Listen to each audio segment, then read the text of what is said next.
திருப்பதி திருமலையில் 3 நாட்கள் தங்கி 4 முறை பெருமாளை தரிசனம் செய்யும் பாக்கியம் உங்களுக்கு வேண்டுமா? அப்படின்னா இன்னும் 2 நாட்களில் அதற்கான டிக்கெட் ஓப்பனாக இருக்குங்க. மே 21ஆம் தேதி காலை 10 மணிக்கு பார்த்தீங்கன்னா திருப்பதி திருமலை தேவஸ்தானம் வெப்சைட்டில் காலையில் 10 மணிக்கு மே 21ஆம் தேதி அந்த டிக்கெட் ஓப்பன் ஆக போகுதுங்க. அது பார்த்தீங்கன்னா பவித்திர தரிசனம்ன்ற டிக்கெட்டுங்க. அந்த பவித்திர தரிசனம் டிக்கெட் மொத்தமாக 750 பேர்களுக்கு மட்டுமே வழங்கப்படும். அந்த டிக்கெட் காஸ்ட் பார்த்தீங்கன்னா ஒரு நபருக்கு 2500 ரூபாய்ங்க. அந்த 2500 ரூபாயில தான் அந்த பவித்திர தரிசனத்தின் போது 4 தடவை நீங்கள் பெருமாளை தரிசனம் செய்ய முடியும்.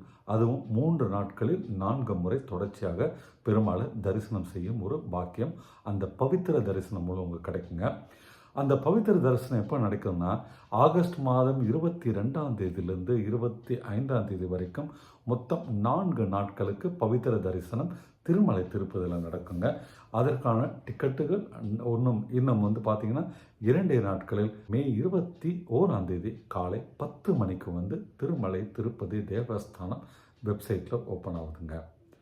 பார்த்தீங்கன்னா இந்த ஒரு தரிசனம் மூலம் நீங்கள் அங்கேயே சூப்பாதம் வாயில் வழியாக பெருமாளை 4 முறை அந்த 3 நாட்களுக்கும் தரிசனம் செய்ய வாய்ப்பு இருக்குங்க. 2 பேருக்குன்னா 5000 ரூபாய் அந்த டிக்கெட்டில் தராங்க. ஒருத்தருக்கு 2500 ரூபாய்ங்க. இப்படி ஒரு அற்புதமான வாய்ப்பு உங்களுக்கு வெகு சில பேருக்கு தான் கிடைக்கிறதுக்கு. நான் முன்னாலே சொன்ன மாதிரி வெறும் 750 பேருக்கு தான் அந்த பெரும் பாக்கியம் கிடைக்கிறதுக்கு. தேதி பார்த்தீங்கன்னா தரிசன தேதி ஆகஸ்ட் 22லேருந்து 25ங்க. ஸோ உங்களுடைய நாட்காட்டியில் அதாவது கேலண்டரில் செக் பண்ணிக்கோங்க, உங்கள் ஷெடியூலில் செக் பண்ணிங்க. அந்த தேதியில் நீங்கள் ஃப்ரீயாக இருக்கீங்கன்னா திருப்பதி போனீங்கன்னா உங்களுக்கு பெருமாள் தரிசனம் தொடர்ச்சியாக 4 முறை கிடைக்கிறதுக்கு வாய்ப்பு இருக்குங்க.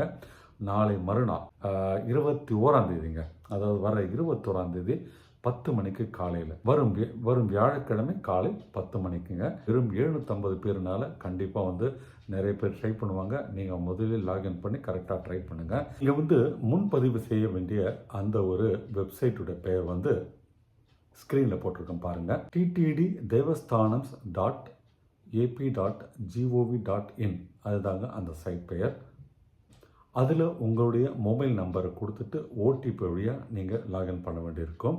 அதில் உள்ள நுழைஞ்ச பிறகு ஆர்ஜித சேவா இல்லாட்டி ஸ்பெஷல் என்ட்ரி தர்ஷன் போட்டிருக்குங்க. அதை கிளிக் பண்ணுங்கள். அதுக்குள்ளே இருக்கிற பவித்திர சேவாவை கிளிக் பண்ணுங்கள். எண்ணிலிருந்து எண்ணிக்கின்ற தேதியை செலக்ட் பண்ணுங்கள். நான் முன்னமே சொன்ன மாதிரி ஆகஸ்ட் 22லேருந்து ஆகஸ்ட் 25ங்க. அதற்கு உள்ளே கூட நீங்கள் தேதியை செலக்ட் பண்ணலாம். அதே மாதிரி பார்த்தீங்கன்னா பக்தர்களின் பெயர், வயது, ஆதார் எண், பாலினம் போன்ற எல்லா டீட்டெயிலையும் கொடுக்கணும். பார்த்தீங்கன்னா 12 வயது குழந்தைகளுக்கு இலவச தரிசனங்க, எதுவும் கட்டணங்கள் கிடையாது. இதை தவிர பார்த்தீங்கன்னா மே மாதம் 20ஆம் தேதி பார்த்தீங்கன்னா ஆகஸ்ட் மாத தரிசனங்களுக்கான எல்லா டோக்கன்களும் மே மாதம் 20ஆம் தேதி காலையில் 10 மணிக்கு ஓப்பன் ஆகுதுங்க. அதே மாதிரி ஆகஸ்ட் மாத தரிசனத்துக்கு அதாவது நீங்கள் 300 ரூபாய் டோக்கன் வாங்கிட்டு போகணும்னு நினச்சிங்கன்னா அது மே 25ஆம் தேதி ஆகஸ்ட் மாத தரிசனத்துக்கு ஓப்பன் ஆகுதுங்க. அதை தவிர ஆகஸ்ட் மாதம் தரிசனத்தில் நீங்கள் திருப்பதியில் தங்கணும்னா அதற்கான புக்கிங்கும் மே 25ஆம் தேதி காலையில், அதாவது மே 25ஆம் தேதி காலை 10 மணிக்கு ஓப்பன் ஆகுதுங்க. அதே மாதிரி பார்த்தீங்கன்னா ஆகஸ்ட் மாதத்துக்கான அந்த அங்க பிரதர்ஷன டிக்கெட் மே 23ஆம் தேதி காலையில் 10 மணிக்கு ஓப்பன் ஆகுது. அன்றைக்கு ஸ்ரீவாணி அறக்கட்டளை தரிசன டிக்கெட்டுகளும் காலை 11 மணிக்கு ஓப்பன் ஆகுதுங்க. நீங்கள் அங்கே திருப்பதிக்கு போயிட்டு தொடர்ச்சியாக பெருமாளை 4 முறை அல்லது 3 முறை தரிசனம் பண்ணணும்னு நினச்சிங்கன்னா இந்த ஒரு நல் வாய்ப்பை பயன்படுத்தி உடனே மே 21ஆம் தேதி காலை 10 மணிக்கு லாகின் பண்ணுங்கள். அன்றைக்கு டிக்கெட்டை முடிச்சுட்டு ஆதார் கார்டு எடுத்துக்கிட்டு ஆகஸ்ட் 22ஆம் தேதி அந்த பவித்திர தரிசனத்தில் நீங்கள் திருப்பதி போய் கலந்துக்கணும் நண்பர்களே. வீடியோ பிடிச்சிருந்தா மறக்காமல் லைக் பட்டன் ப்ரெஸ் பண்ணுங்கள். சேனலுக்கு இப்போ தான் ஃபஸ்ட் டைம் வந்திருக்குன்னா மறக்காமல் சப்ஸ்கிரைபர் பட்டன் அழுத்துங்க. அடுத்த வீடியோவில் உங்களை காண்கின்றேன். நன்றி, வணக்கம்.